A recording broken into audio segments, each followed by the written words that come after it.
प्रिय साथियों, आज हम पढ़ेंगे फिजिक्स प्रश्न बैंक की यूनिट फर्स्ट चैप्टर सेकंड, जिसका नाम है स्थिर विद्युत विभव तथा धारिता। इसके अंतर्गत हम समांतर क्रम संयोजन को पढ़ेंगे। इसके पहले हम लोगों ने श्रेणी क्रम संयोजन पढ़ लिया था, जिसकी लिंक आपको डिस्क्रिप्शन में मिल जाएगी, आप वहां से देख सकते हैं। आज हम पढ़ेंगे संधारित्रों का समांतर क्रम समूहन। तो क्वेश्चन है, समांतर क्रम में जुड़े संधारित्रों की तुल्य धारिता के लिए व्यंजक प्राप्त कीजिए, संयोजन का चित्र बनाइए। अथवा करके दूसरे तरीके से भी यह प्रश्न आ सकता है, तीन संधारित्र जिनकी धारिताएं क्रमशः C1, C2 व C3 है, समांतर क्रम में संयोजित किए गए हैं, तुल्य धारिता के लिए व्यंजक प्राप्त कीजिए। तो यहाँ हमको देखना है संधारित्रों का समांतर क्रम समूहन। इस समांतर क्रम समूहन को पढ़ने के पहले मैं आपको बता दूं कि यहाँ पे हमको तीन संधारित्रों के बारे में बात करना है, लेकिन हम इस क्वेश्चन को 2 संधारित्र, 4 संधारित्र, 5 संधारित्र, n संधारित्रों तक हल कर सकते हैं, लेकिन किताब में 3 संधारित्रों के लिए बात की है, इसीलिए हम सिर्फ यहाँ 3 संधारित्रों के बारे में ही विचार कर रहे हैं। तो देखते हैं संधारित्रों का समांतर क्रम समूहन, पैरेलल ग्रुपिंग ऑफ कैपेसिटर्स। तो यहाँ पे हमने 3 संधारित्र लिए हैं और तीनों संधारित्रों को समांतर क्रम में जोड़ दिया है। इस तरह से समांतर क्रम में जोड़ दिया है। तो 3 संधारित्र है।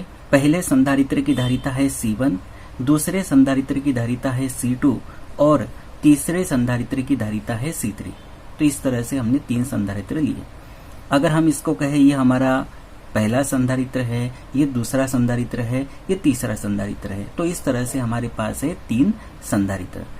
अब यहाँ पे जो समांतर क्रम समूहन हमने किया है संधारित्रों का, इसमें हमने क्या किया है कि प्रत्येक संधारित्र की, हमारे पास 3 संधारित्र है, तो हमने यहाँ क्या किया है, प्रत्येक संधारित्र की जो पहली प्लेट है, ये प्रत्येक संधारित्र की पहली प्लेट को हमने एक बिंदु A से जोड़ दिया है और दूसरी प्लेटों को, पहली प्लेटों को हमने बिंदु A से जोड़ दिया है और दूसरी प्लेटों को हमने दूसरे बिंदु B से जोड़ दिया है।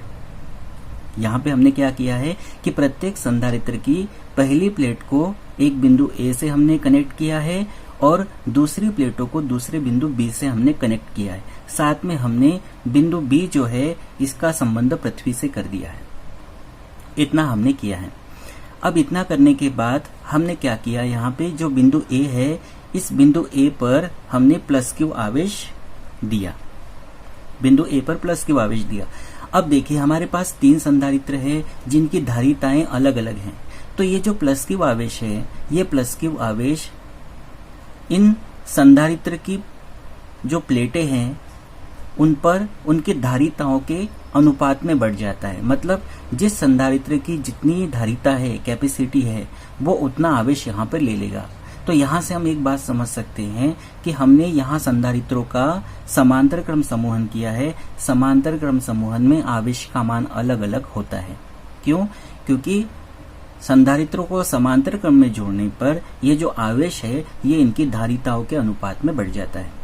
तो यहाँ पे हमने बिंदु A पर प्लस क्यू आवेश दिया। ये प्लस क्यू आवेश जो है, पहले संधारित्र को मिल गया Q1 आवेश मान लीजिए, दूसरे संधारित्र को Q2 और तीसरे संधारित्र को Q3। तो यहाँ प्लस क्यू आवेश दिया है, तो ये प्लस क्यू आवेश Q1, Q2, Q3 3 भागों में बढ़ गया इन संधारित्रों की धारिताओं के अनुपात में।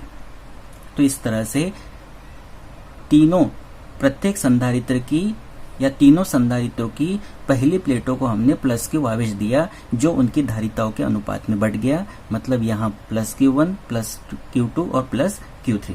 अब यहाँ प्रेरण की घटना होगी और प्रेरण की घटना के द्वारा ये जो पहला संधारित्र आपको दिख रहा है, यहाँ पे प्रेरण की घटना होगी और प्रेरण की क्रिया या प्रेरण की घटना के द्वारा समीपवर्ती तल पर या निकटवर्ती तल पर माइनस क्यू आवेश आएगा, माइनस Q1 आएगा, क्योंकि Q1 है प्लस है, तो माइनस Q1 आएगा और दूरवर्ती तल पर प्लस Q1 आएगा।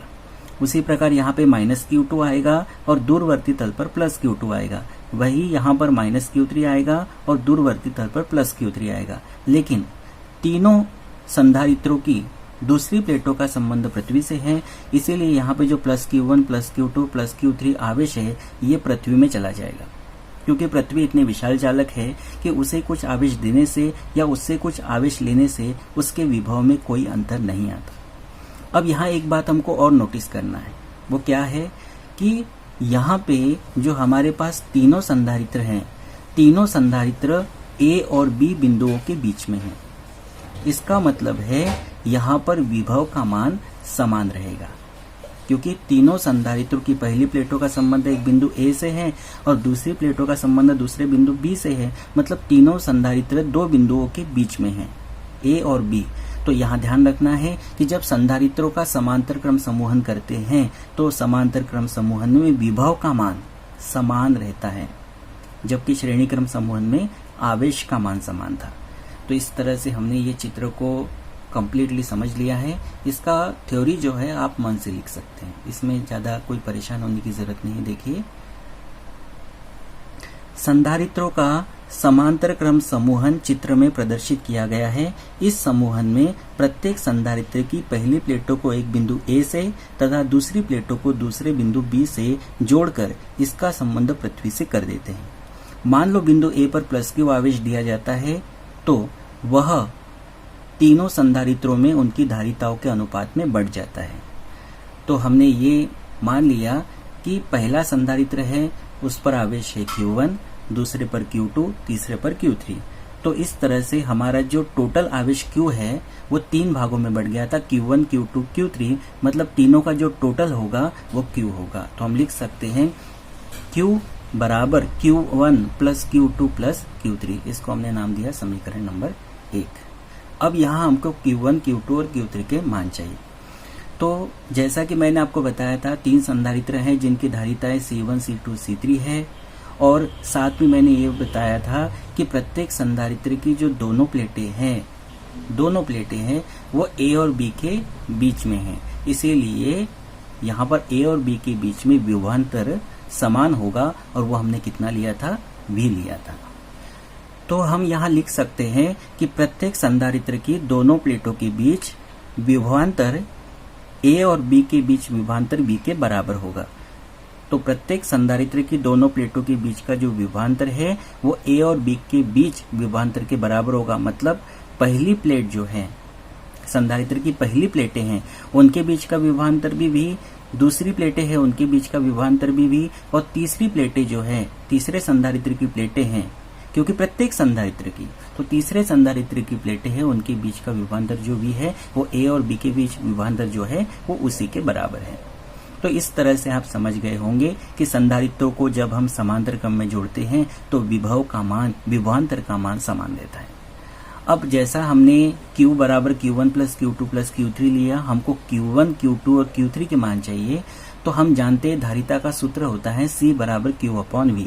यहाँ से अगर हमको Q का मान लेना है तो Q बराबर हो जाएगा CV। C का V के साथ तिर्यक गुणा कर देंगे, Q बराबर CV। यहाँ से Q1 का मान क्या हो जाएगा, Q1 बराबर C1V, क्योंकि V विभवांतर समान है। तो Q1 बराबर C1V, Q2 बराबर C2V और Q3 बराबर C3V।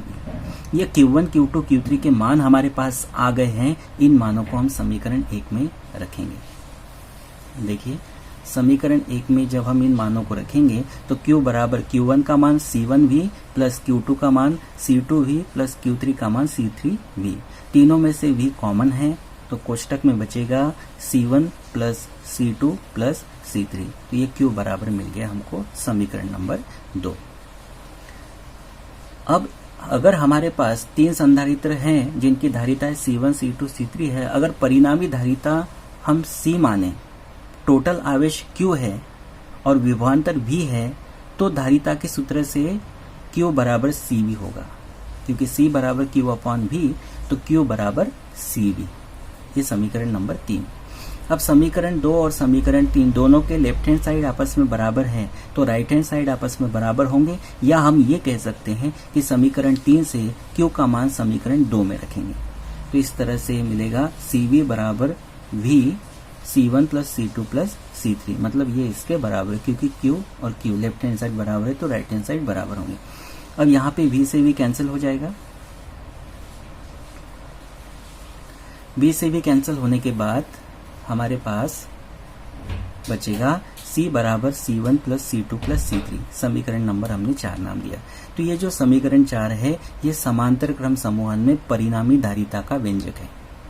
और यहाँ से हम एक निष्कर्ष और निकाल सकते हैं कि जब हम संधारित्रों को समांतर क्रम समूहन में जोड़ते हैं तो समांतर क्रम समूहन में जो परिणामी धारिता है वो प्रत्येक संधारित्र की धारिताओं के योग के, प्रत्येक संधारित्र की धारिता है मतलब C1 C2 C3 प्रत्येक संधारित्र की धारिताओं के योग के बराबर होती है। कौन?